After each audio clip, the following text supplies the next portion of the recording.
الشيطان اللعين الرجيم. بسم الله الرحمن الرحيم. الحمد لله رب العالمين، والصلاة والسلام على سيد الأنبياء والمرسلين وإطرته الطيبين الطاهرين، لا سيما على بقية الله في الأرضين، ولعنة الله على أعدائهم أجمعين.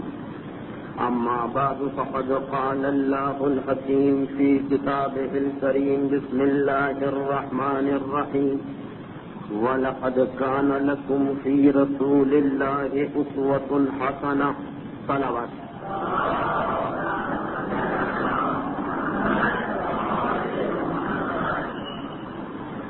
الحمدللہ سیرت رسول خدا کے سلسلے میں آج ہماری مجموعی اعتبار سے 46ویں تقریر ہے، اور مسلسل یہ تیسرا سال ہے کہ اسی عنوان پر گفتگو کی جا رہی ہے. تاریخ بعض اوقات بہت ہی خشک موضوع بن کے رہ جاتا ہے، اور اسی وجہ سے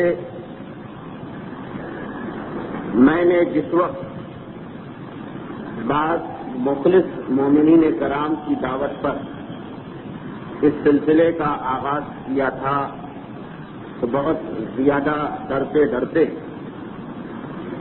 اور یہ امکان ہی نہ تھا کہ 1 سال سے زیادہ یہ سلسلہ چل سکے گا. لیکن الحمدللہ بہت بڑی تعداد میں نہ صحیح ایک معقول تعداد مسلسل 2 سال ہم کو ملی کہ جس نے پوری توجہ کے ساتھ تاریخ انسانیت کی سب سے عظیم ہستی کی زندگی کے حالات کو سنا.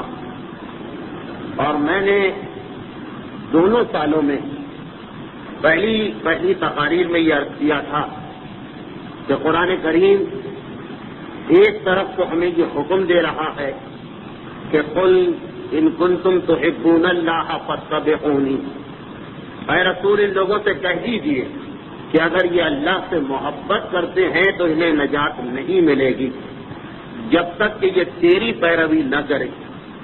اور پیروی کرنے کے لیے یہ معلوم ہونا چاہیے کہ جس کے پیچھے پیچھے ہم چل رہے ہیں اس نے اپنی زندگی کس طرح گزاری. اور کبھی قرآن نے یہ اصول دیا کہ لقد کان لکم فی رسول اللہ اسوۃ حسنہ، کہ اے دنیا کے انسانوں، اگر تم اپنی زندگی گزارنے کا بہترین نمونہ دیکھنا چاہو تو رسول کی زندگی کو دیکھ لو. اس لیے کہ رسول کی زندگی ایک مکمل زندگی ہے. عالم غربت سے دنیاوی شہنشاہیت تک کا سفر پیغمبر نے کیا ہے، اور دنیا کا کوئی انسان ایسا نہیں ہو سکتا کہ جس کی زندگی میں کوئی مسئلہ پیش آئے اور رسول کی زندگی میں اس سے ملتا جلتا کوئی واقعہ نہ ہوا ہو. تو اس اعتبار سے ہماری ذمہ داری بنتی ہے کہ ہم کبھی تفصیل کے ساتھ یہ دیکھیں کہ اللہ کے رسول نے کن حالات میں زندگی کو گزارا. جب مکے میں وہ ماحول اور زمانہ تھا کہ ابھی پیغمبر نے اعلان رسالت نہیں کیا ہے، اور سارا مکہ پیغمبر اسلام کا احترام کرتا ہے، اور اتنی محبت کی جاتی ہے کہ جو پچھلے سال کی ایک تقریر میں تذکرہ آ گیا کہ حجر اسود لگانے کے مسئلے پہ جھگڑا ہوا، اور یہ تجویز رکھی گئی کہ کل جو آدمی سب سے پہلے باب بنی شیبہ سے خانہ کعبہ میں داخل ہو ہم اسے اپنا جج بنائیں. پیغمبر اسلام آئے، یہ تو تاریخ کا ہر طالب علم جانتا، مگر یہ جملہ بہت کم پڑھا جاتا کہ جب پیغمبر اسلام کو آتا دیکھا تو انتہائی خوشی کے عالم میں سب نے آگے بڑھ کے کہا کہ جاء الصادق جاء الامین، وہ صادق و امین آ گیا کہ جس کے فیصلے پر اب کسی کو اعتراض نہیں ہو سکتا ہے. کل جب یہ تجویز رکھی جا رہی تھی تو ان کے ذہنوں میں نہ تھا کہ کون آئے، کوئی بھی آ سکتا، مگر پیغمبر اسلام کو آتا دیکھا تو باقان دل سے ہر انسان خوش ہو رہا.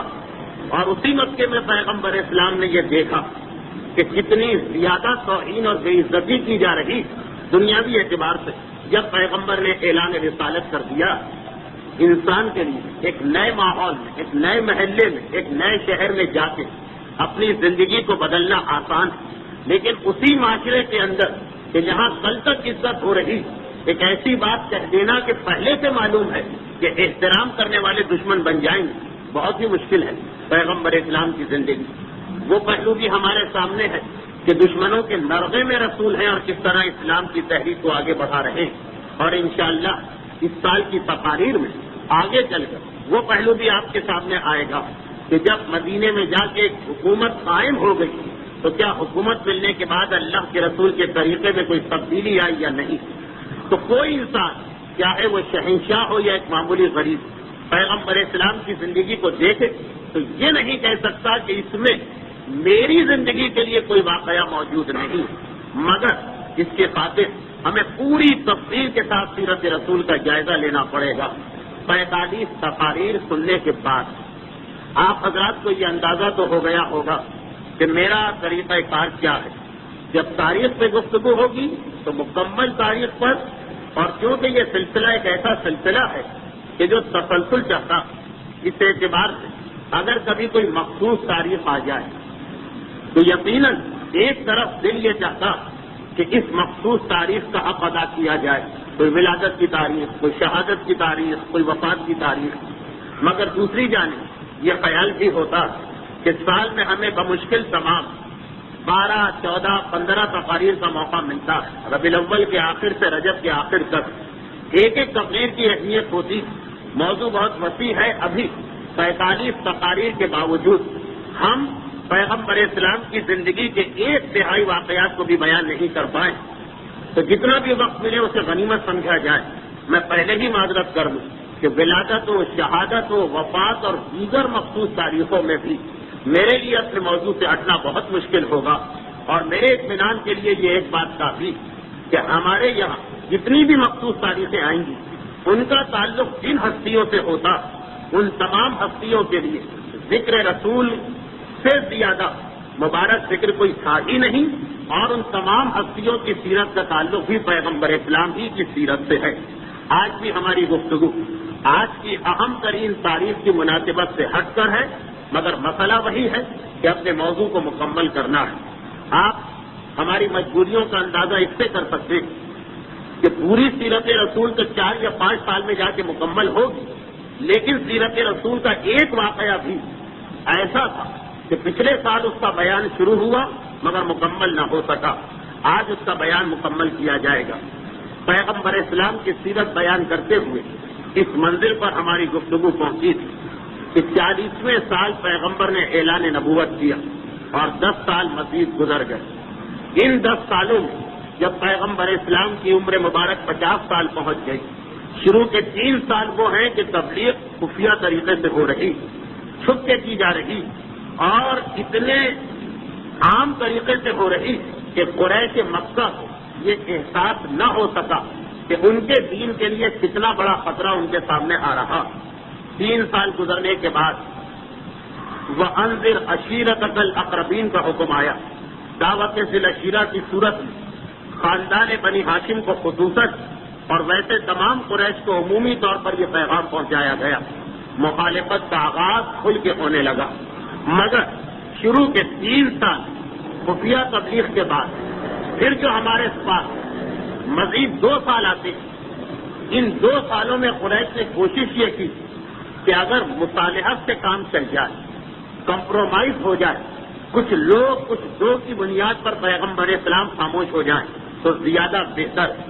ابھی براہ راست پیغمبر اسلام سے حملے شروع نہیں ہوئے، کسی نے اپنی مرضی سے کر دیا تو کر دیا، مگر مجموعی طور پر قریش نے کوئی منصوبہ نہیں بنایا، بلکہ ابھی پیغمبر اسلام کے پاس آتے کبھی ان کو لالچ دیا جاتا، کبھی پیغمبر اسلام کے سرپرست اور اولین مسلمانوں میں اہم ترین جناب ابو طالب کے پاس جا کے ان سے درخواست کی جاتی اور مکے کی اور قریش کی وحدت کے نام پر کوشش کی جاتی ہے کہ پیغمبر اسلام کو خاموش کرا دیا جائے۔ 2 سال اسی بات چیت اور مذاکرات میں گزرتے، پیغمبر اسلام کی عمر مبارک 45 سال ہو جاتی، اسلام کے پیغام کو 5 سال گزر جاتے، قریش تو مذاکرات میں لگے ہوئے مگر پیغمبر اسلام اپنی تبلیغ کے کام میں مشغول ہیں، جس کا نتیجہ یہ نکلتا کہ 2 سال کے مذاکرات کے بعد جب قریش مڑ کے دیکھتے ہیں کیا ہوا تو یہ دیکھ کے حیران ہو جاتے ہیں کہ جسے ہم نے چند آدمیوں کا ایک مختصر سا گروہ سمجھا تھا، وہ اسلام تو اتنی تیزی سے پھیل گیا کہ مکے کے باہر تک کی آواز پہنچ چکی۔ اب ان کے سامنے ایک خطرہ اور آ گیا کہ اب تک تو ہم یہ خیال کر رہے تھے کہ یہ سب ہمارے ہاتھ میں ہے، مذاکرات کیے جاؤ، اگر ناکام ہو گئے تو ان کو یہیں پہ ختم کیا جا سکتا، مگر مذاکرات کے دوران پیغمبر اسلام نے مکے کی زمین کے باہر حبشہ، جسے آج ایتھوپیا کہتے ہیں، وہاں پہ مسلمانوں کا ایک مرکز اور بنا دیا۔ وہ آزاد سرزمین ہے، وہاں نہ قریش کی طاقت کام آ سکتی اور نہ ہی مکے والوں کا پروپیگنڈا۔ چنانچہ یہ دیکھنے کے بعد کہ مسلمانوں کو ایک دوسرا مرکز مل گیا اور آزاد علاقے میں ملا، قریش نے اب اپنی پلاننگ کا یہ منصوبہ بندی کا رخ موڑا۔ اب مذاکرات سے بات نہیں چلے گی، پیغمبر اسلام کے خلاف کھلا حملے ہونے لگے۔ 2 سال اس میں گزر گئے، 7 سال ہو چکے ہیں اعلان رسالت کو۔ قریش نے دیکھا کہ ان تمام سختیوں سے کوئی فائدہ نہیں ہوا، قریش گھبرا گئے، آپس میں مل کے ایک معاہدہ کیا اور 3 سال کے لیے پیغمبر اسلام کو شیب ابی طالب میں محصور ہونا پڑا۔ یہاں پہ اکثر غلط فہمی ہو جاتی، پچھلے سال بھی میں نے عرض کیا تھا کہ قریش نے یا مکے والوں نے پیغمبر اسلام کو شیب ابی طالب میں نہیں بھیجا تھا، انہوں نے تو آپس میں صرف ایک معاہدہ کیا تھا کہ اب ہم لوگ اس خاندان سے کوئی تعلق نہیں رکھیں گے۔ جناب ابو طالب یہی بہتر سمجھا کہ ان حالات میں مکے کو چھوڑ کر مکے کے باہر چلے جاؤ۔ سال میں صرف 2 مرتبہ اجازت ملتی، یہ 2 مہینے وہ ہیں کہ جب قریش اپنے کاروبار کی وجہ سے مجبور ہو جاتے ہیں کہ بنو ہاشم کی طرف سے اپنی توجہ کو ہٹا لیں۔ 1 مہینہ حج کا ہے، 1 مہینہ عمرے کا۔ عمرے کا مہینہ یعنی رجب، حج کا مہینہ یعنی ذی الحجہ۔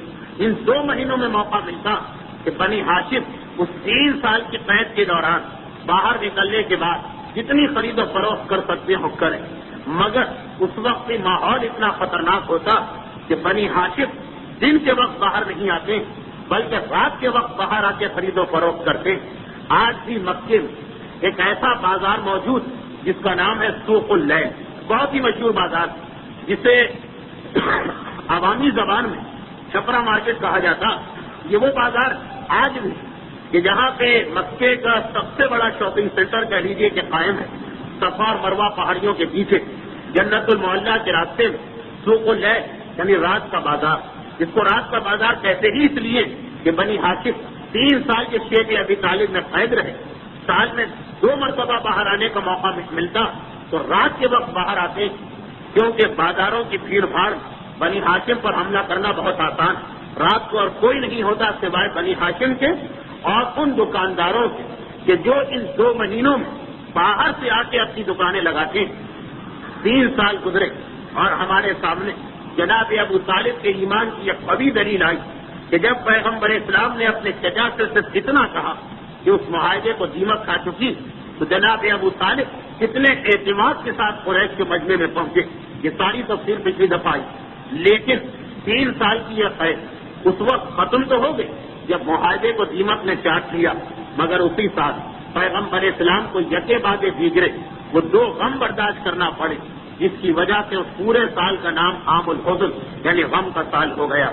ایک اسی ربیع الاول میں یا رجب جناب ابو طالب کا انتقال، جو پیغمبر اسلام سے عمر میں 35 سال بڑے تھے اور جناب عبداللہ کے بھائی تھے، اس اعتبار سے زیادہ قریب کہ جناب عبد المطلب کے 10 بیٹے ہوئے، مختلف بیویوں سے ابو طالب اور عبداللہ کی ماں ایک ہی، باپ بھی ایک ماں بھی ایک، 35 سال بڑے تھے۔ پیغمبر اسلام کا جس طرح ساتھ دیا اس کا اندازہ تو اسی بات سے لگایا جا سکتا کہ 1 سال پیغمبر اسلام ماتم کر رہے ہیں۔ اسی دوران رمضان کے مہینے میں جناب خدیجہ طاہرہ کا بھی انتقال ہو گیا، مسلمانوں کے غم میں اور اضافہ ہو گیا۔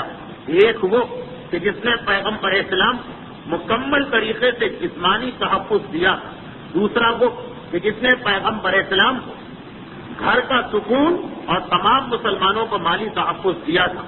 پیغمبر اسلام کا غم 1 سال جاری رہا۔ قرآن کا وعدہ ان مع العسر یسرا، ہر غم اور پریشانی کے بعد خدا تم پر رحمت نازل کرے گا. ہر غم اور پریشانی کے بعد اگر تم نے صبر سے کام لیا تو خدا تمہیں نعمتیں دے گا. عام الحزن اختتام کو پہنچتا اور معراج کا سفر شروع ہو جاتا. اس سفر معراج کے بارے میں سارے گزشتہ 6 تقاریر ہو چکی اور یہ دیکھتے ہوئے کہ 7ویں تقریر کا موقع نہیں تھا، بات کو نامکمل رکھا گیا تھا. اسی سفر معراج کے سلسلے کا ایک آخری مسئلہ کوشش کروں گا کہ آج مکمل ہو جائے. 1 سال عام الحزن پیغمبر اسلام کے غم کا سال گزرا. جب یہ سال اختتام کو پہنچا تو ماہ رجب کی 27 تاریخ کو اللہ کا رسول اس زمین سے آسمانوں کی جانب گیا. یاد کیجئے وہ سارا واقعہ کہ مکے سے پیغمبر اسلام کو کوہ طور لے جایا گیا، وہاں سے پیغمبر اسلام کو بیت المقدس لایا گیا، بیت المقدس سے پیغمبر اسلام پہلے آسمان سے ہوتے ہوئے 7ویں آسمان تک پہنچے. 7ویں آسمان کے قریب ہی جنت اور جہنم سے پیغمبر نے جنت کا دورہ کیا، جہنم کا دور سے جائزہ لیا، بیت المعمور کا طواف کیا، عرش اور کرسی کے قریب پہنچے اور پھر وہاں پہنچ گئے کہ جس کے آگے جبرائیل نے بھی آگے بڑھنے سے انکار کر دیا. جو احکامات لینا تھے، سفر معراج کا جو مقصد تھا، وہ ساری باتیں گزشتہ سال کی آخری تقریر میں بیان ہو چکی. پیغمبر اسلام واپس آئے. جبرائیل سرحد پر کھڑے ہوئے پیغمبر کا انتظار کر رہے. پیغمبر اور جبرائیل اب واپس چلے. واپسی کا سفر بڑی تیزی کے ساتھ طے پا رہا. ایک مرتبہ المواعظ العددیہ کتاب کی یہ روایت ہے، ایک مرتبہ جو واپسی کا سفر ہو رہا تو جبرائیل نے پیغمبر اسلام سے ایک سوال کیا. میں نے پچھلے سال بھی عرض کیا تھا کہ ہمارے عقائد میں یہ شامل ہے کہ رسول اور امام کو علم غیب ہوتا ہے، مگر سفر معراج میں بعض مقامات پر پیغمبر کا سوال اس طرح ہوتا کہ جیسے ہم یہ سمجھتے ہیں کہ معاذ اللہ پیغمبر کو یہ بات معلوم نہ تھی. اس کی مصلحتیں، اس کی وجوہات گزشتہ سال بیان ہو چکی. آج کی روایت کے شروع میں بھی آپ کو ایسا لگے گا کہ معاذ اللہ شاید پیغمبر ان باتوں سے ناواقف نہیں تھے، بلکہ معراج میں پیغمبر نے ایک خاص وجہ سے یہ طریقہ اختیار کیا. تفصیل کیونکہ بیان ہو چکی ہے اس لیے دوبارہ تکرار کی ضرورت نہیں. واپسی کا سفر شروع ہو چکا. جانے میں تو پیغمبر اسلام کو کئی مقامات پہ ٹھہرنا پڑا، کیونکہ پہلے تو دنیا کا دورہ کرانا.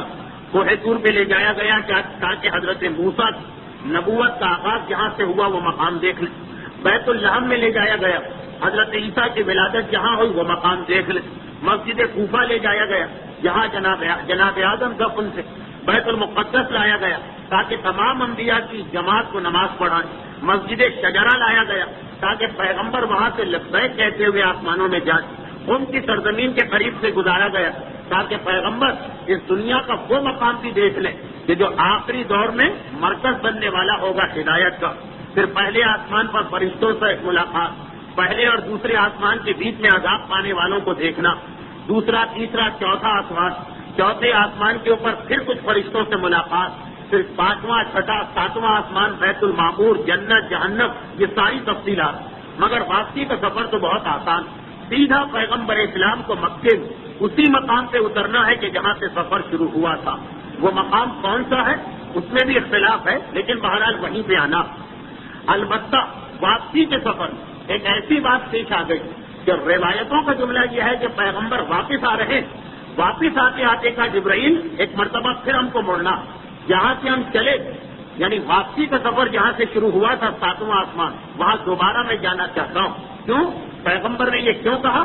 روایت یہ بتاتی کہ جب پیغمبر پروردگار عالم سے تنہائی میں احکامات لے کے آئے، جبرائیل کے ساتھ واپس چلے.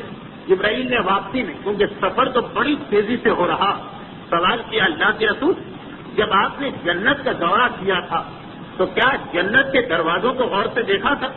اب جنت کس انداز کی ہے اس کی تفصیلات قرآن کی آیتوں تک میں موجود ہے، لیکن موضوع کی مناسبت سے صرف ایک بات بیان کرنا کہ جنت کے چاروں طرف ایک دیوار ہے اور اس دیوار کے باہر 7 اور دیواریں، یعنی جنت تک پہنچنے کے لیے 8 دروازے. ایک دروازے کو انسان طے کرے تو دوسرا، دوسرے کو طے کرے تو تیسرا، تیسرے کو طے کرے تو چوتھا، اس طرح 8 دروازے. اور جہنم کے گرد اسی طرح سے 7 دروازے. پیغمبر اسلام جنت میں ہو کے آئے، جنت کی نعمتوں کو دیکھ کے آئے. پچھلے سال کی معراج کی 2 تقاریر میں جنت کا تذکرہ ہوا تھا. جہنم کو بھی پیغمبر اسلام نے دور سے دیکھا، جہنم کے عذاب کو بھی دیکھا، بلکہ وہ تو پہلے ہی آسمان کے اوپر جہنم کا ایک شعلہ پیغمبر اسلام کو دکھایا گیا۔ لیکن جبرائیل کہہ رہے ہیں اللہ کے رسول، جب آپ نے جنت کا دورہ کیا تھا اور جب آپ نے جہنم کو دیکھا تھا تو کیا جنت اور جہنم کے دروازوں کو بھی دیکھا؟ پیغمبر نے کہا کہ ہاں، انہی دروازوں سے گزر کے تو میں جنت میں گیا تھا۔ کہا اللہ کے رسول، کہ آپ نے یہ بھی دیکھا کہ ان دروازوں پر کیا لکھا ہوا؟ پیغمبر اسلام نے کہا کہ نہیں جبرائیل، میں ان دروازوں میں داخل ہوتا چلا گیا۔ جبرائیل نے کہا اللہ کے رسول، جنت کے 8 دروازے اور ہر دروازے پر پہلے وہ جملہ لکھا ہوا کہ جو ایک طرح سے کنجی ہے اس دروازے میں داخل ہونے، اور اس کے بعد ہر دروازے پر خدا کی طرف سے 4 باتیں لکھی گئی، یعنی 8 دروازے تو 32 نصیحتیں خدا کی طرف سے۔ اور اللہ کے رسول، جہنم کے 7 دروازے۔ اچھا، جہنم میں داخل ہونے کے لیے تو کسی کنجی ونجی کی ضرورت نہیں، وہ تو کھلے ہوئے دروازے ہیں، انسان بڑی خوشی کے ساتھ جا سکتا۔ جنت میں داخل ہونے کے لیے ضرورت ہے کہ کوئی پاسپورٹ ہو یا ہاتھ میں چابی ہو یا کوئی اجازت نامہ۔ تو جہنم کے دروازوں کے اوپر اس قسم کا کوئی جملہ نہیں لکھا، البتہ ہر دروازے پر نصیحت کی 3 باتیں لکھی۔ گویا جہنم کے 7 دروازوں پر 21 نصیحتیں خدا کی طرف سے، جنت کے 8 دروازوں میں ہر ایک پر 4 باتیں، 32 نصیحتیں خدا کی طرف سے، اور جنت کے دروازوں پر وہ جملہ بھی ہے کہ جس سے آپ جنت میں داخل ہونے کا پاسپورٹ سمجھیے یا ویزا سمجھیے یا وہ کنجی سمجھیے کہ جس کی مدد سے جنت کا دروازہ کھلتا۔ پیغمبر اسلام نے یہ تفصیل سنی، ایک مرتبہ کہا جبرائیل واپس چل، اسی جنت و جہنم کی طرف واپس جانا جس کا دورہ پیغمبر ابھی سفر معراج سے کر چکے۔ جبرائیل نے ایک ایسی بات بتائی کہ پیغمبر کو واپس ہونا، مگر معاذ اللہ اس لیے نہیں کہ پیغمبر کو یہ باتیں معلوم نہیں تھی۔ پچھلے سال کی تقریر میں آ گئے کہ اس گفتگو کے طریقے کا خاص مقصد تھا۔ پیغمبر نے کہا واپس چلو، اب جبرائیل اور پیغمبر اسلام واپس ہوئے۔ پیغمبر اسلام اس دفعہ جنت میں داخل نہیں ہوں گے، فقط دروازوں کو دیکھیں گے، 8ویں دروازے سے واپس آئیں گے۔ جبرائیل پیغمبر اسلام کے ساتھ ہے۔ سب سے پہلا دروازہ نظر آیا۔ اب جنت کے 8 دروازوں کا نام بھی، پہلے دروازے کا نام ہے باب المعرفہ، یعنی باب معرفت، در معرفت۔ جنت کے دوسرے دروازے کا نام ہے باب الذکر، یعنی ذکر کا دروازہ۔ تیسرے دروازے کا نام ہے باب الشکر، یعنی شکر کا دروازہ۔ یہ سب پیغمبر نے شب معراج دیکھا، اس لیے ہماری گفتگو میں آ گیا۔ چوتھے دروازے کا نام ہے باب الرجا، یعنی امید کا دروازہ۔ 5ویں دروازے کا نام ہے باب الاخلاص، یعنی خلوص کا دروازہ۔ 6 دروازے کا نام ہے باب الخوف، یعنی خوف خدا کا دروازہ۔ 7ویں دروازے کا نام ہے باب الدعا، یعنی دعا کا دروازہ۔ اور 8ویں کا نام ہے باب الاقتداء، اقتداء کا دروازہ، یعنی 8واں دروازہ جنت کا آخری دروازہ۔ اس سے کوئی آدمی اکیلے جا ہی نہیں سکتا، بلکہ کسی نہ کسی کی پیروی میں اس کو جانا پڑے گا، کسی کا دامن تھام کے جانا پڑے گا۔ یہ جنت کے 8 دروازے، اور ان 8 دروازوں میں پہلا دروازہ پیغمبر اسلام واپس آتے آتے، مکے کی طرف آتے آتے 7ویں آسمان کی طرف پیغمبر لوٹ گئے، جنت کے قریب پہنچے۔ پہلا دروازہ شروع ہوا، اوپر لکھا ہے باب المعرفہ، اور سب سے پہلے تو وہی پاسپورٹ یا ویزا جو بھی کہیے، لا الہ الا اللہ محمد الرسول اللہ علی ولی اللہ، اور اس کے نیچے ایک جملہ لکھا ہوا کہ ہر خوشی کا اور ہر کامیابی کا کوئی سبب ہوتا۔ یہ جملہ لکھا ہوا کہ دنیا میں انسان جو خوشی بھی حاصل کرتا، جو کامیابی بھی حاصل کرتا، اس کا کوئی سبب۔ دنیا میں کامیابی حاصل کرنے کے 4 سبب۔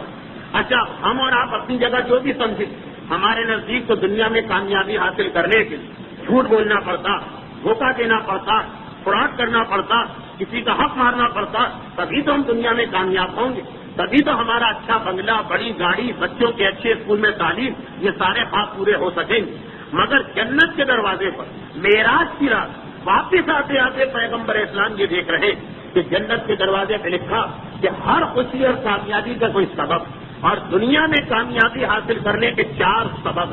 یہ خدا کی طرف سے نصیحت آ رہی، کلمے کے نیچے یہ جملہ لکھا ہوا، اور وہ 4 سبب کیا؟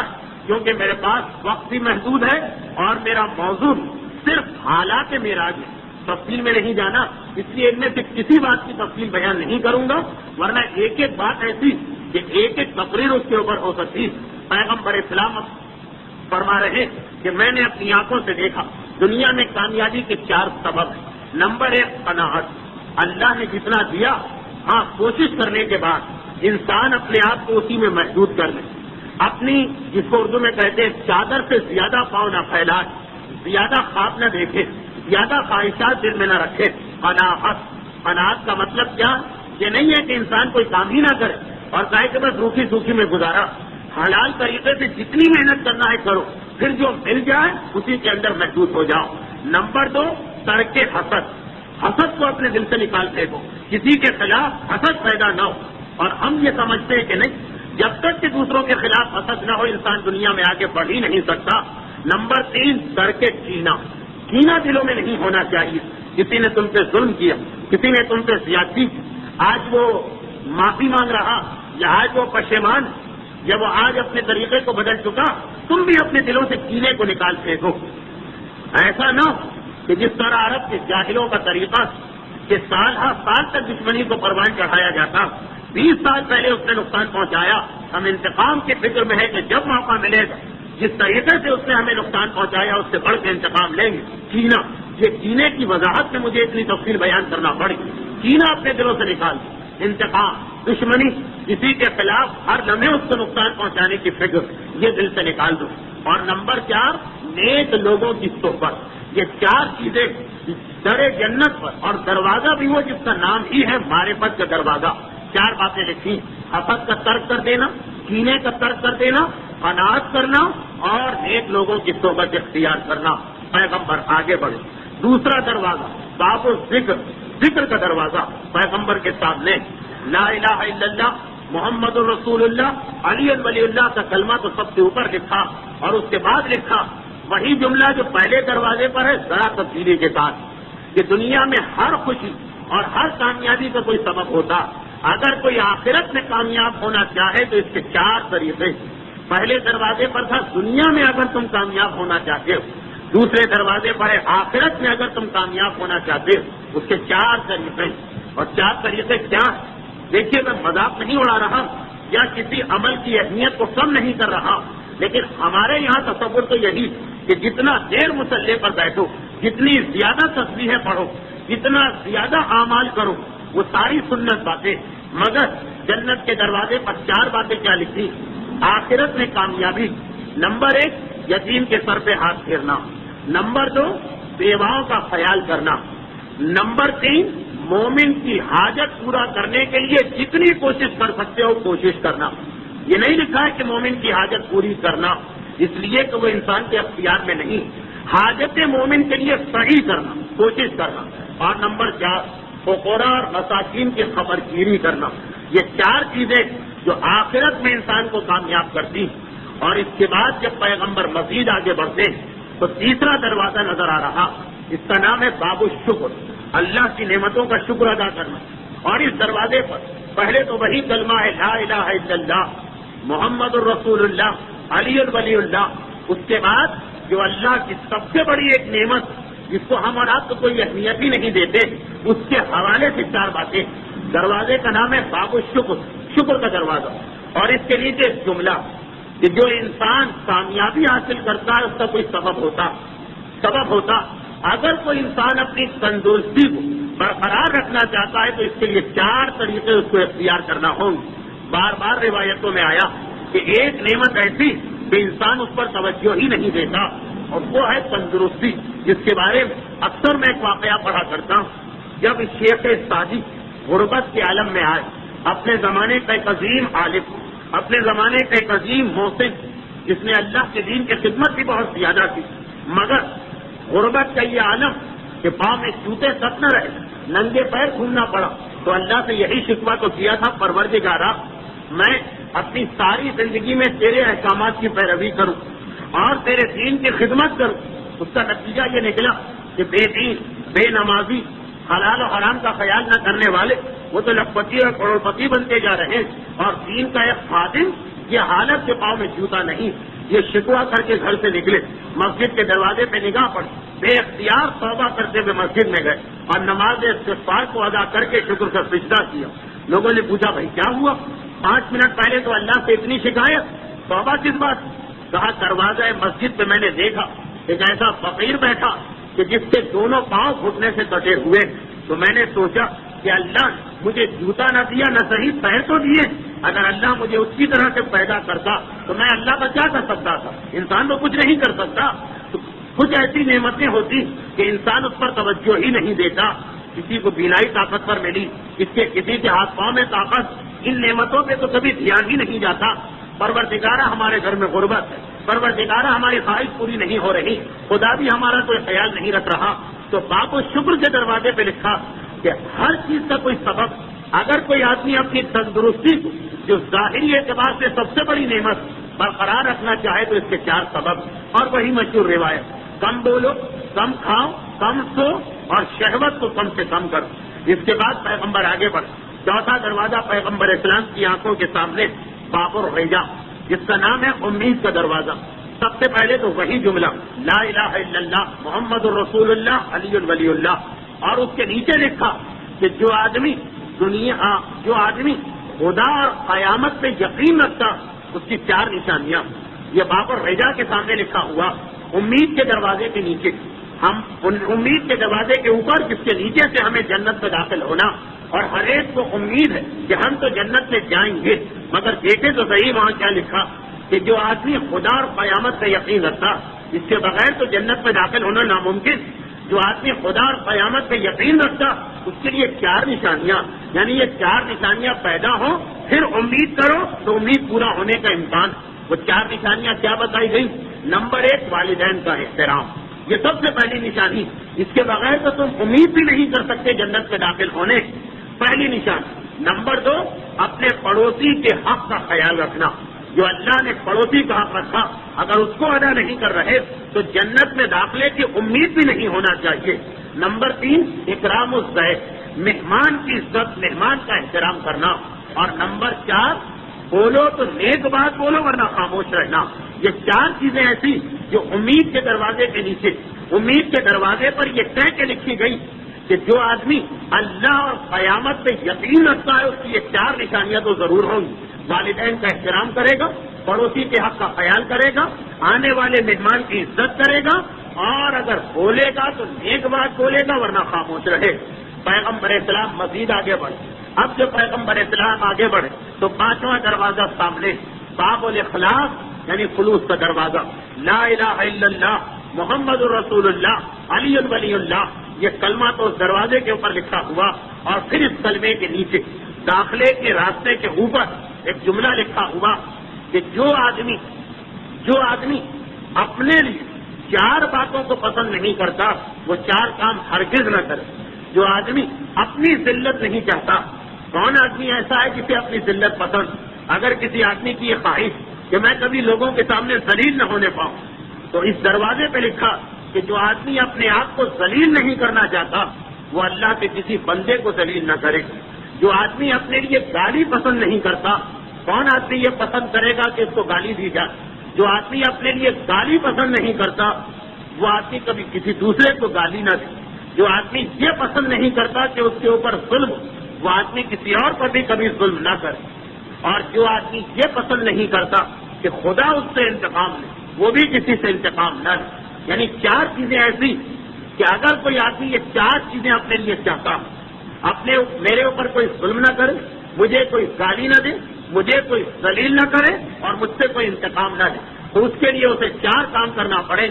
اور ساتھ ساتھ یہ بھی لکھا کہ یہی 4 کام وہ ہیں کہ جس سے دنیا تمہیں ملے. اس کے بعد 6واں دروازہ ہمارے سامنے آیا. 6واں دروازہ جس کا نام ہے باب الخوف, خوف کا دروازہ, ڈر کا دروازہ. لا الہ الا اللہ محمد الرسول اللہ علی ولی اللہ. اس کلمے کے نیچے لکھا کہ جو آدمی آخرت میں 4 باتیں حاصل کرنا چاہتا, پہلے 5ویں دروازے کے نیچے کیا تھا, 5ویں دروازے کے اوپر کیا تھا کہ جو آدمی دنیا میں 4 باتیں چاہتا, کوئی مجھے گالی نہ دے, کوئی مجھ سے بدلہ نہ لے, کوئی مجھ پر ظلم نہ کرے اور کوئی مجھے ذلیل نہ کرے, اس کے 4 طریقے بتائے گئے. 6 دروازے پر کہ جو آدمی آخرت میں 4 باتیں چاہتا وہ 4 کام کرے. جو آدمی یہ چاہتا کہ اس کی قبر وسیع ہو جائے, قبر کا سب سے بڑا مسئلہ یہ کہ بہت ہی تنگ ہوگی, انسان کو بمشکل تمام اس میں قبر بدلنے کی جگہ مل سکتی. آپ دنیا میں کتنی ہی لمبی قبر بنا دیں, کتنی ہی چوڑی قبر بنا دیں, کتنی ہی گہری قبر بنا دیں, وہ تو بیکار. جب آپ قبر بند کر کے آتے ہیں تو وہ قبر مرنے والے پہ تنگ ہوتی چلی جاتی ہے. تو اب اگر کوئی آدمی آخرت میں 4 چیزیں چاہتا تو وہ 4 کام کرے.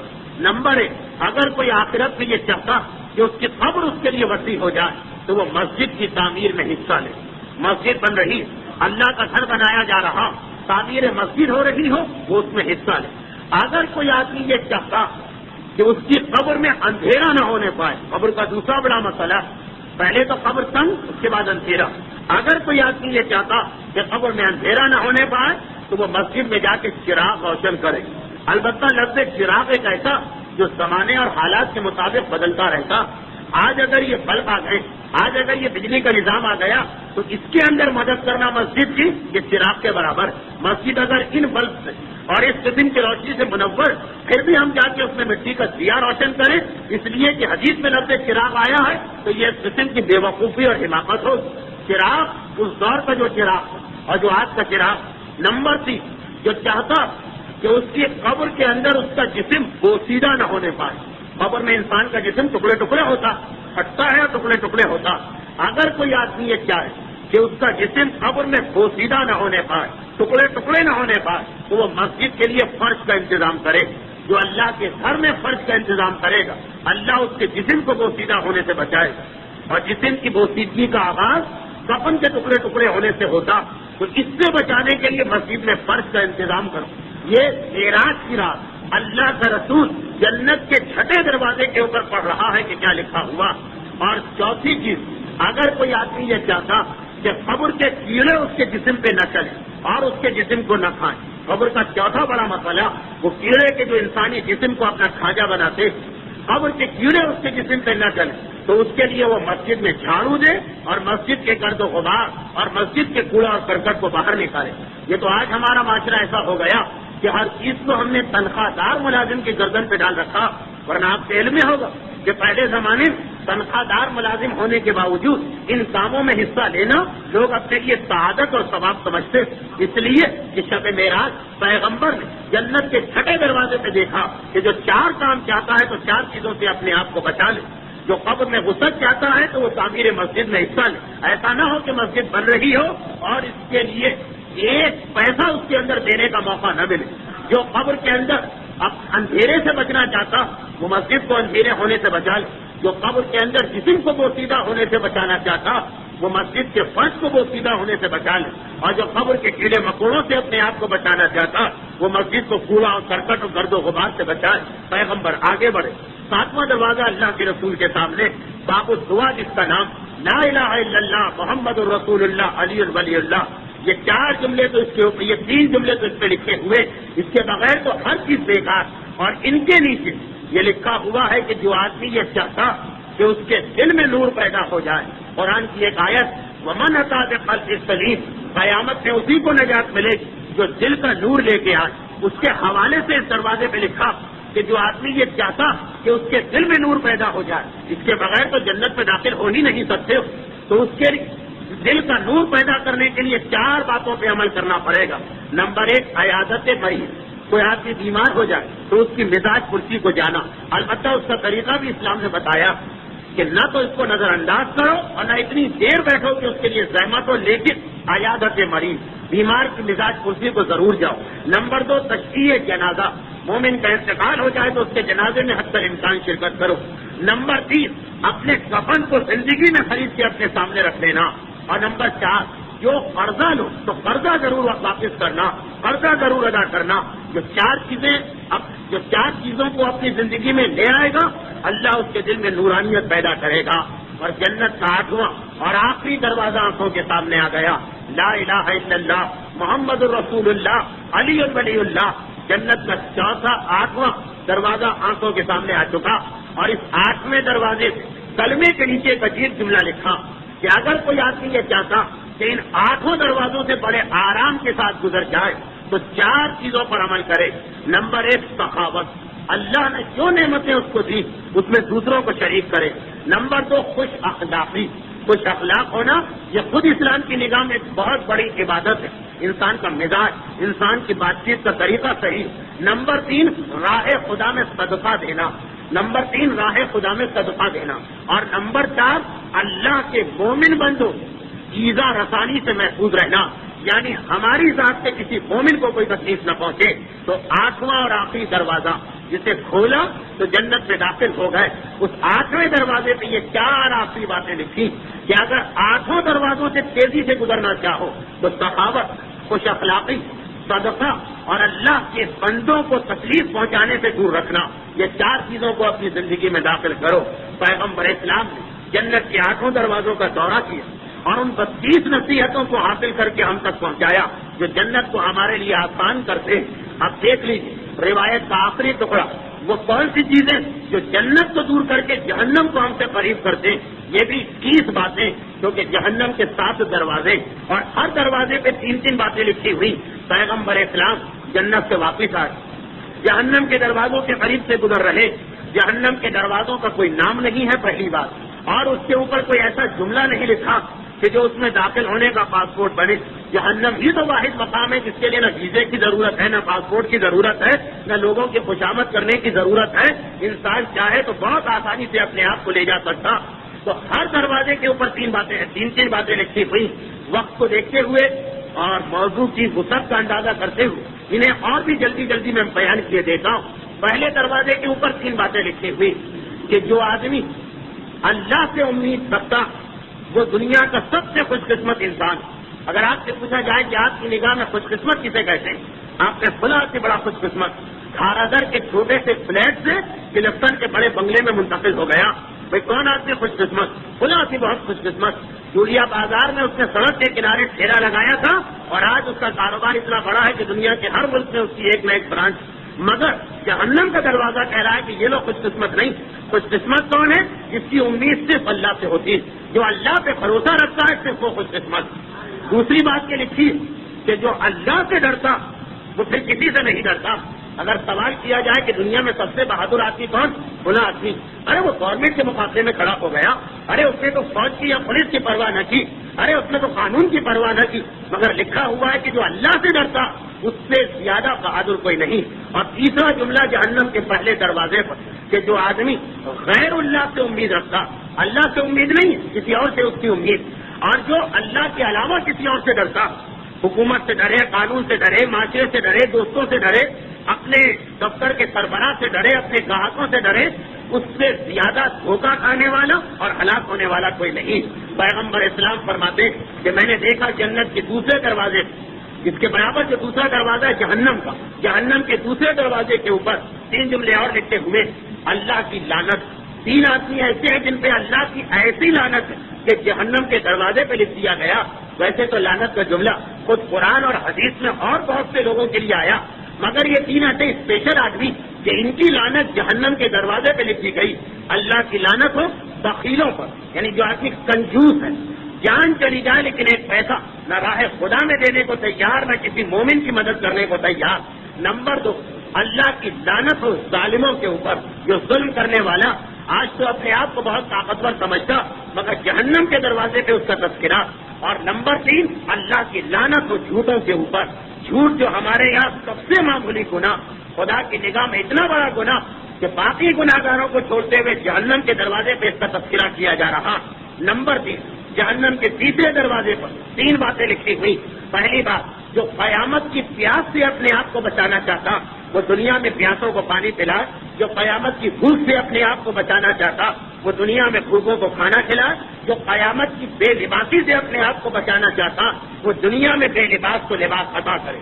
نمبر 4، جہنم کے دروازے میں دیکھا کہ 3 ایسے گروہ ہیں جن کو خدا ذلیل کرے گا، جن کے ذلیل کرنے کا اعلان خدا کر رہا۔ نمبر 1، جو اسلام کو ذلیل کرتا، خدا کا وعدہ ہے کہ میں اسے ذلیل کروں گا۔ ایک تو ہے کہ عام انسانوں میں سے کوئی ذلیل کر دے، وہ ذلت بہت ہی معمولی ہے، بہت ہی مختصر ہے، بہت جلدی ختم ہونے والی۔ اور ایک یہ کہ خدا کسی کو ذلیل کرے، جو اسلام کو ذلیل کرتا، اسلام کو وہ بھی ذلیل کرتا جو داڑھی کا مذاق اڑا رہا، اس لیے کہ داڑھی اسلام کا جز ہے، وہ بھی اسلام کو ذلیل کرتا جو پردے کا مذاق اڑا رہا، اس لیے کہ پردہ اسلام کا جز ہے، وہ بھی اسلام کو ذلیل کرتا جو علماء اور مجتہدین کا مذاق اڑا رہا کیونکہ یہ بھی اسلام کا جز، وہ بھی اسلام کو ذلیل کرتا جو قرآن کا یہ نماز کا مذاق اڑا رہا ہے، غرض یہ کہ جو بھی اسلام کو ذلیل کرتا اللہ کا وعدہ ہے کہ میں اس کو ذلیل کروں گا۔ اور 3 آدمی ایسے جن کے بارے میں خدا کا وعدہ کہ ان کو میں ذلیل کروں گا. نمبر 1 جو اسلام کا مذاق اڑاتا، نمبر 2 جو اہل بیت رسالت کی توہین کرتا، ان کو ذلیل کرنے کا وعدہ خدا کا وعدہ، اور نمبر 3 جو آدمی ظالموں کی مدد کرتا، جو آدمی کسی ظالم کی مدد کرتا. اچھا ظالم کا مددگار اتنا برا،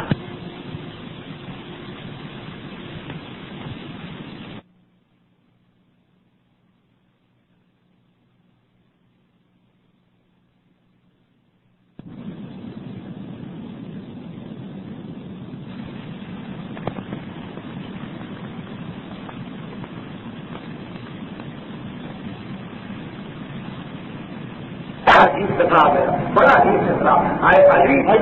بہرحال چوتھے دروازے پر تیسرا جملہ کہ جو ظالموں کی مدد کرتا، اللہ کا وعدہ ہے کہ میں اسے ذلیل کروں گا. اس کے بعد پیغمبر اسلام فرماتے کہ میرے سامنے جہنم کا 5واں دروازہ آ گیا، اور جہنم کا 5واں دروازہ یہ، اس پر لکھا کہ 3 آدمی ایسے جو سب سے زیادہ میرے حقدار ہیں، جن کا سب سے زیادہ حق بنتا ہے جہنم کے اوپر، جو جہنم میں فوراً داخل ہو جائیں گے. نمبر 1 نماز کو قضا کرنے والے، نمبر 2 خمس زکات ادا نہ کرنے والے، اور نمبر 3 ظالموں کے مددگار. یہ 3 وہ کہ جہنم پکار کے کہہ رہی کہ میرا سب سے زیادہ حق تو انہی کے اوپر ہے، انہی کے لیے مجھے سب سے پہلے اللہ نے بنایا. جہنم کا 6واں دروازہ سامنے آ گیا، جو 5ویں دروازے میں کہا گیا 6ٹھے دروازے میں بھی اس کا الٹ.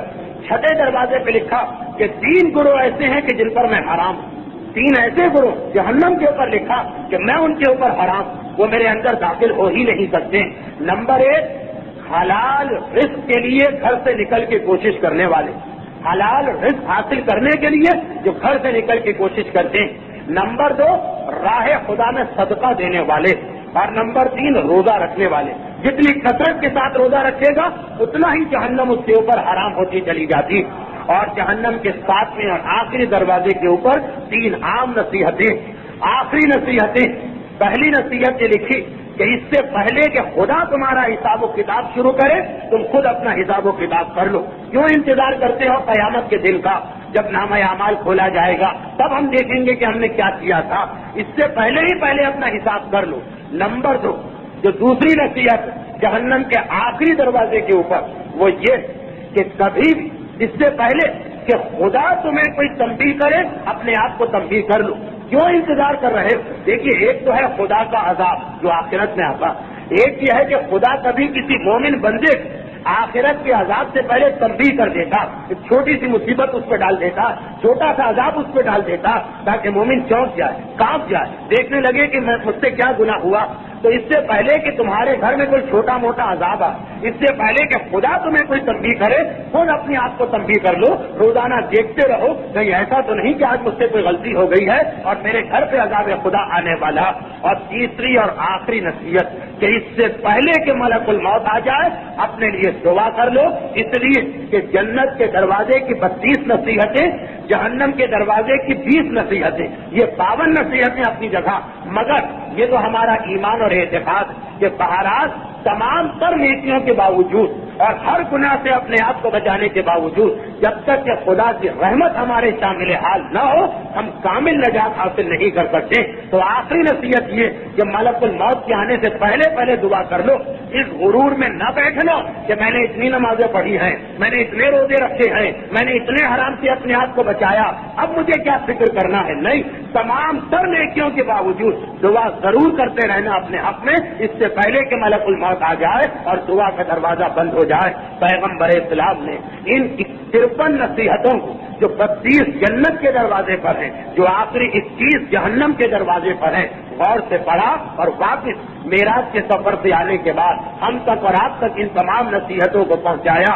اب روایت آگے بڑھتی، معراج کے سفر کی روایت مکمل ہوتی کہ پیغمبر اسلام جو واپس آ رہے تھے مکے کی طرف اور ایک مرتبہ لوٹ گئے جنت و جہنم کے دروازے کی نصیحتوں کو دیکھنے کے لیے. جب مکمل ہو گیا یہ سفر پھر واپسی کا سفر شروع ہوا اور واپس آتے آتے پیغمبر اسلام جس راستے سے گزر رہے تھے واپس آتے آتے پیغمبر اسلام نے 2 کام اور انجام دیے ہیں. یہ سارے گزشتہ بیان ہو گئے مگر آج کیونکہ معراج کی روایت کو مکمل کرنا ہے تو پھر سن لیجیے. واپس آتے آتے پیغمبر اسلام نے 2 کام اور انجام دیے. یہ 2 کام کب انجام دیے؟ جب پہلے آسمان سے اتر کے مکے کے قریب سے پہنچ رہے تھے. اور وہ 2 کام کیا تھے یہ اگلے دن پتا چلا جب رات ختم ہوئی معراج کی. 27 رجب کا دن آیا اور پیغمبر نے اپنا خواب سنانا شروع کیا. جی نہیں، خواب نہیں، پیغمبر اسلام نے رات کی بات سنانا شروع کی. تو سارے مکے میں تہلکہ برپا ہو گیا.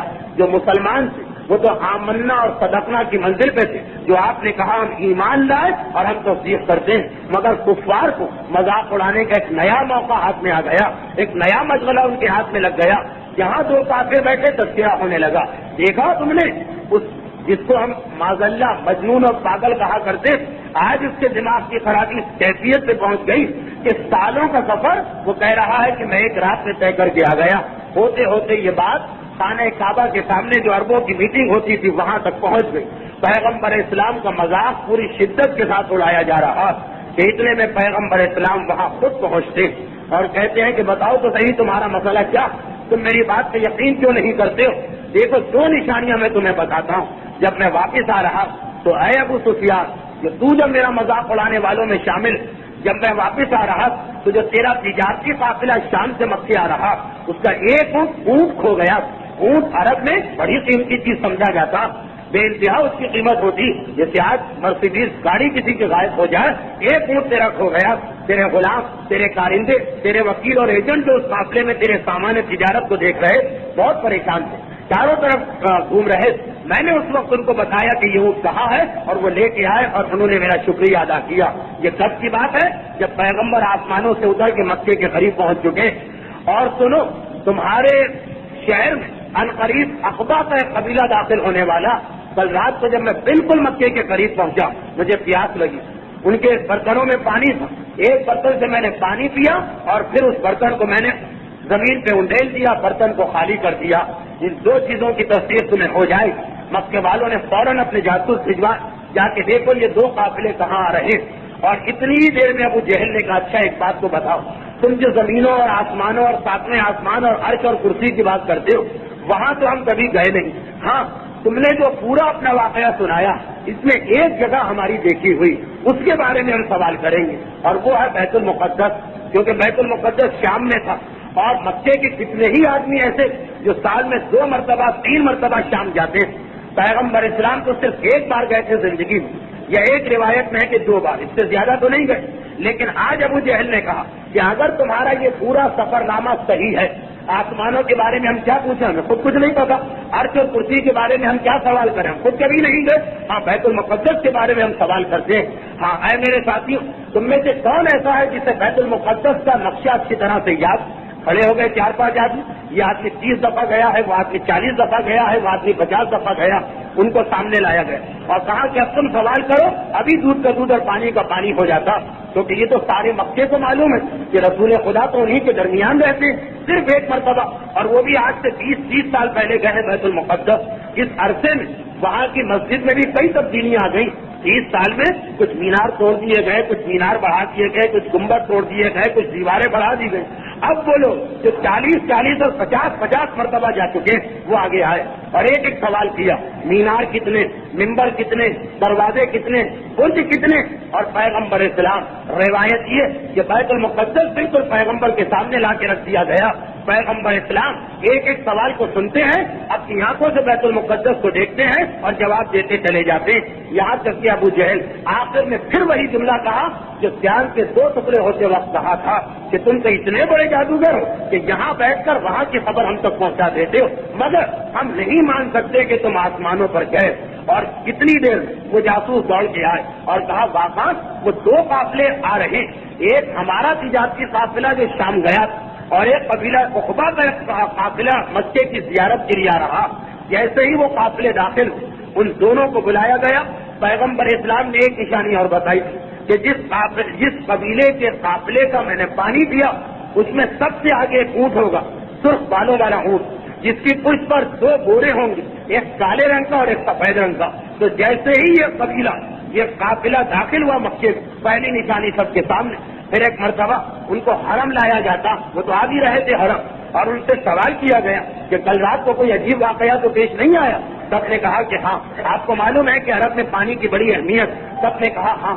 کل معلوم نہیں کیا ہوا, ہمارے جو گھڑے رکھے تھے ان میں سے ایک ایسا لگا کہ رات کے وقت خود بخود کسی نے اس کو الٹ دیا اور سارا پانی بہ گیا.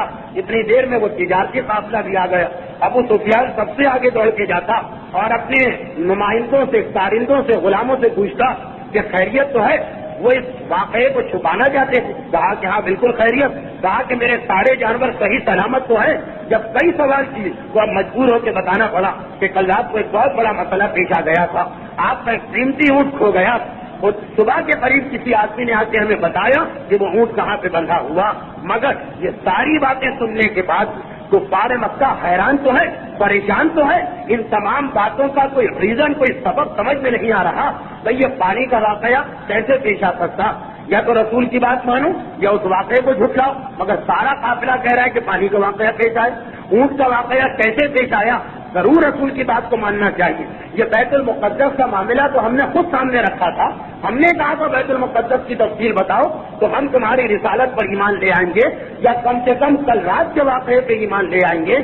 پیغمبر نے پوری تفصیل بتا دی لیکن پھر بھی حیران و پریشان. کفار مکہ کا طریقہ تو آپ نے سن لیا کہ حیران ہے, پریشان ہے. ایک ایک بات صحیح ثابت ہوتی جا رہی, مگر نہیں ماننا ہے تو وہی ایک رٹ کہ میں نہ مانوں وہ رٹ لگی ہوئی. اور ہر بات کا یہی جواب کہ یہ چیز تو ہمیں جادو لگتی, یہ چیز تو ہمیں عجیب و غریب لگتی.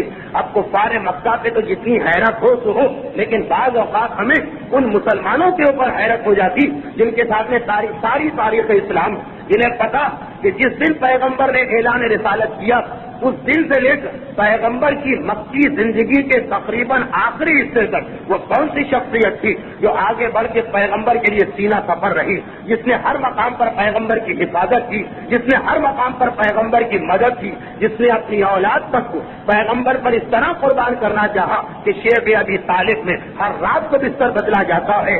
جہاں بیٹا سو رہا ہے وہاں رسول کو لا کے سلایا جاتا ہے, جہاں رسول سوئے تھے وہاں اپنے بیٹے کو منتقل کیا جاتا ہے. وہ کہ پیغمبر کی 8 سال کی عمر سے لے کر 51 سال کی عمر تک, یعنی مسلسل 43 سال پیغمبر اسلام کا ایسا کچھ بنا رہا کہ تمام علماء اسلام, یہاں کسی متعصب سے متعصب مورخ نے اختلاف نہیں کیا. تمام علماء اسلام لکھتے ہیں کہ ہاں اب ابو طالب کے ایثار اور پیغمبر اسلام کی مدد میں تو کوئی شک نہیں کیا جا سکتا, سوائے ایک گروہ کے جس نے ابو طالب کا سارا کریڈٹ جناب زبیر کو دینا چاہا, کہ جن کے بارے میں تاریخ بالکل خاموش. لیکن یہ سارے واقعات پڑھنے کے بعد بھی نتیجہ وہی نکلتا کہ یہ ساری باتیں اپنی جگہ صحیح. پیغمبر اسلام کا نکاح پڑھایا وہ بھی صحیح, خطبہ نکاح کے اندر اپنے ایمان کا واضح اعلان کیا وہ بھی صحیح.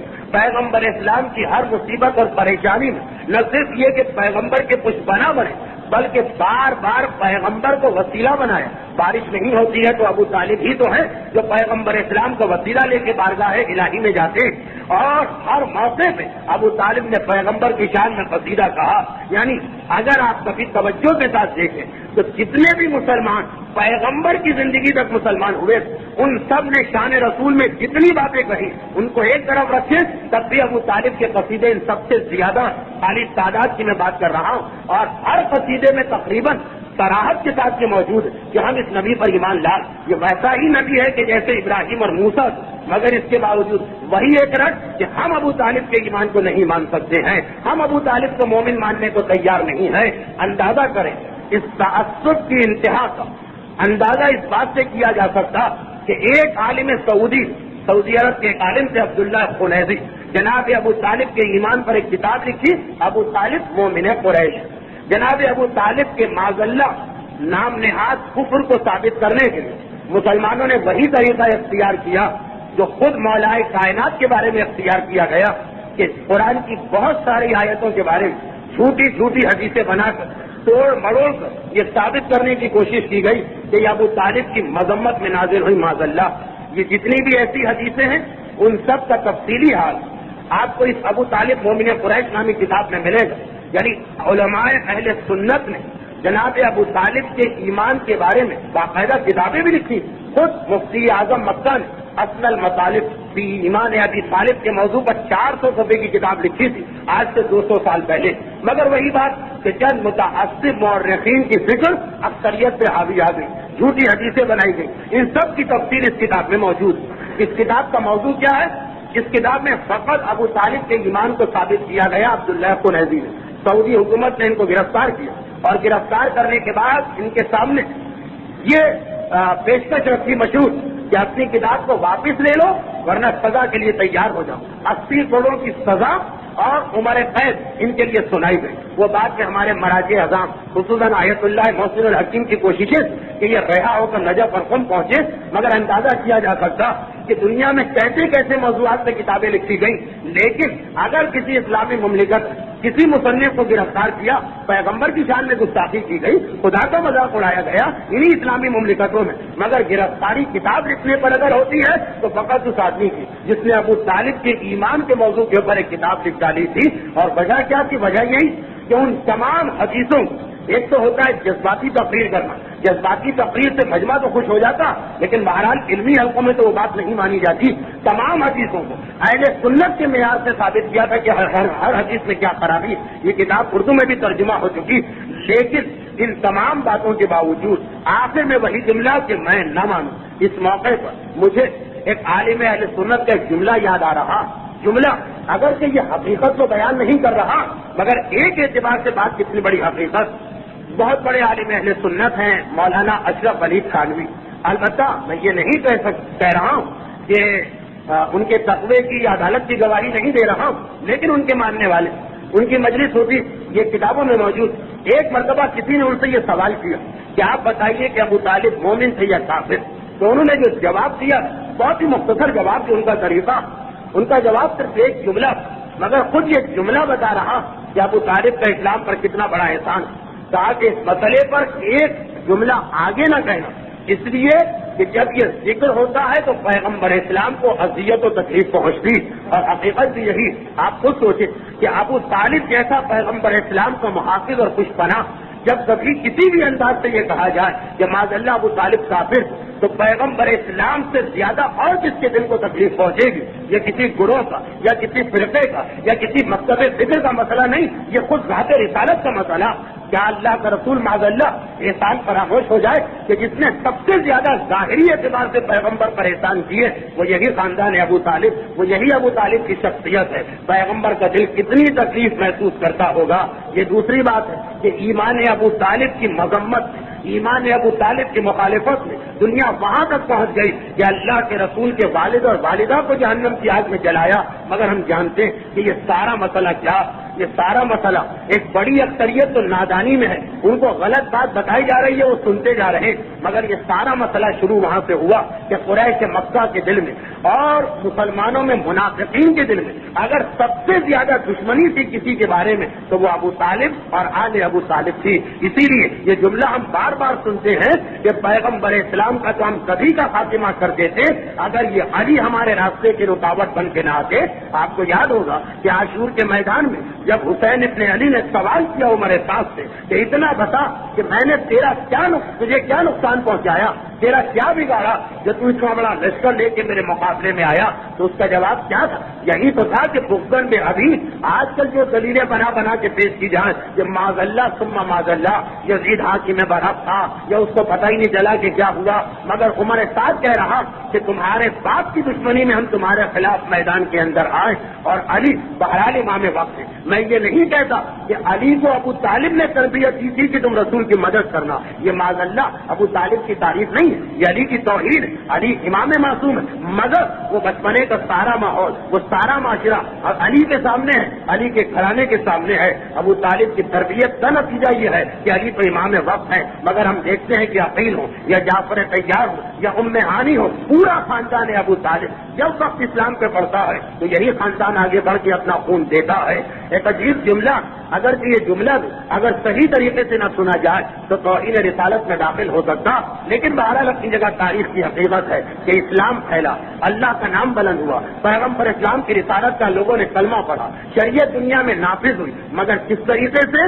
ابو طالب کی اولاد کا خون بہا، ابو طالب کی بیٹیوں کا پردہ چھینا گیا، ابو طالب کی حال کو یہ مسائل برداشت کرنا پڑے، تب اسلام ہمارے سامنے آیا۔ وہ تاریخ آ گئی جسے پیغمبر نے ایک پورا سال غم کا سال قرار دیا۔ میرا چچا اس دنیا سے رخصت ہوا، مکے کی زندگی میں نماز جنازہ کا حکم نہیں آیا تھا، اس لیے جناب ابو طالب کا غسل ہوا، کفن ہوا، اور اس کے بعد خود پیغمبر اسلام علی ابن ابی طالب کے ساتھ اپنے ہاتھوں سے اپنے چچا کو جنت المعلا کے قبرستان میں دفن کرتے، خالی دفن نہیں کرتے ہیں، روتے ہوئے دفن کرتے ہیں، ماتم کرتے ہوئے دفن کرتے ہیں۔ اور اتنا یاد ہے اپنا چچا کہ جب پیغمبر کا آخری وقت آیا تھا تو روایتوں کے اندر موجود ہے کہ پیغمبر اسلام کے ماتھے پر پسینہ آ چکا ہے، کئی وقت سے پیغمبر غشی کے عالم میں ہیں، فاطمہ کی آغوش میں، فاطمہ کی گود میں باپ کا سر ہے، فاطمہ بہت بے چین ہے، بہت پریشان ہے، میرا بابا غشی کے عالم میں ہے۔ ایک لمحے کے لیے تو میرا بابا آنکھیں کھولے، مختلف طریقے سے باپ کو پکارا، مگر باپ تو غشی کے عالم میں ہے۔ فاطمہ زہرا کو بھی پتا تھا کہ ایک ہی شخصیت ایسی ہے جس کی کشش اس وقت میں بھی پیغمبر کو غشی کے عالم سے آنکھیں کھولنے پہ مجبور کر سکتی ہے۔ ایک مرتبہ جناب ابو طالب کے قصیدہ لامیہ کو پڑھنا شروع کیا، ادھر ابو طالب کا شعر شہزادی فاطمہ کی زبان پہ آیا، بے اختیار پیغمبر نے آنکھیں کھولی، چہرے پر مسکراہٹ آئی اور کہا بیٹی فاطمہ تجھے پتا ہے یہ میرے چچا ابو طالب کا قصیدہ تھا، یہ میرے چچا ابو طالب کا شعر ہے۔ اور اسی جملے کے بعد پیغمبر نے وہ جملہ کہا بیٹی تم سب سے پہلے مجھ سے آن ملو گی، اور پیغمبر اس دنیا سے رخصت ہوئے۔ آخری وقت تک ابو طالب کے احسان کو اس طرح مانا جا رہا ہے، اور ابو طالب کا اس سے بڑھ کے کیا احسان ہوگا کہ ابو طالب نے اپنی نسل میں اپنی آج میں وہ شہید کیے اسلام کو کہ جب کبھی اسلام پہ وقت پڑا تو جان انہوں نے قربان کی ہے۔ وہی فاطمہ زہرا جو معصومہ ہے، وہی حسین کے جو معصوم ہیں، وہی زینب ام کلثوم جو ابو طالب کی بیٹیاں ہیں۔ میدان کربلا سے لے کے بازار شام تک ہر جگہ آپ ابو طالب کا تذکرہ دیکھیں گے، ابو طالب کا تذکرہ سنیں گے، بس اتنے فرق کے ساتھ کہ ابو طالب کا انتقال ہوتا ہے تو پیغمبر 1 سال ماتم کرتے ہیں، ابو طالب کے بیٹے حسین کا انتقال ہوا تو قیامت تک پیغمبر ماتم کرتے رہیں گے، اس لیے کہ عاشور کے دن ام سلمہ نے اسی حالت میں تو رسول کو دیکھا، آنسو جاری ہے، گریبان چاک ہے، بال کھلا ہوا ہے۔ اے ابو طالب تیرا کتنا بڑا احسان ہے پیغمبر اسلام پر اور اللہ کے دین پر کہ ساری زندگی اللہ کے رسول نے یا تیرا ماتم کیا یا تیری آل کا ماتم کیا۔ پروردگارا جناب ابو طالب کا واسطہ جس انداز سے ابو طالب نے اسلام کے لیے اپنے اور اپنے گھرانے کی قربانیاں دی ہیں، ہمیں بھی اسلام کی خاطر سنت ابی طالب پر عمل کرتے ہوئے ہر عزیز سے عزیز شے کو قربان کر دینے کا جذبہ عطا فرما۔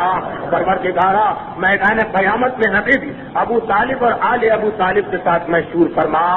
پروردگارا اس ذکر رسول کا واسطہ ہمیں ذکر رسول پر عمل کرنے کی توفیق عطا فرما۔ پروردگارا اسلام کے ان دشمنوں کا واسطہ ابو طالب اور آل ابی طالب کے دشمنوں کا، ان دشمنوں سے انتقام لینے کا واسطہ، ان سے بدلہ لینے کے لیے ابو طالب ہی کی اولاد نے اپنی آخری حجت امام عصر والزمان کے ظہور میں تعجیل فرما۔ ربنا تقبل منا انک انت السمیع العلیم۔